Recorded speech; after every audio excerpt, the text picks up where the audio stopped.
Corolla खड़ी हुई है, देखते हैं। कई गाड़ियाँ ऐसी होती हैं जिनका भी फैसला नहीं हुआ था और वो लॉट के अंदर नहीं होती। ये देखिए, ये लॉट के अंदर नहीं है। ये वाली जो गाड़ी है ये लॉट नंबर 13 में टोयोटा हाइलक्स सर्फ है, 2004 मॉडल है। विंड स्क्रीन इसकी टूटी भी है बस। और देख लेते हैं यहाँ से। ये देखिए BD79540 इसका फेक नंबर है। हेडलाइट्स देख लें, यहाँ से देख लें। गाड़ी खुली हुई है, देखते हैं। खुली हुई है जी। अंदर से देख लें, अंदर से साफ़ सुथरा इंटीरियर है। देखें, ऑटोमेटिक है, राइट हैंड ड्राइव है। ये पीछे से सारा देख लें इसका इंटीरियर। अच्छा जी, यहाँ से देख लें जी। ये भी दिखा दिया आपको, लाइट पिछली।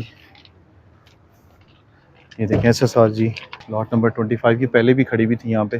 टोयोटा लेक्सस है, LX570 2016, APS 703 इसका फेक नंबर है। ये भी आपको ऑप्शन में नज़र आएगी। अलॉयरिम इसके देख लें। ये वही गाड़ी है जो पिछले ऑप्शन में भी नज़र आई थी आपको। ये देखें, खूबसूरत इंटीरियर है इसका। ये देखें,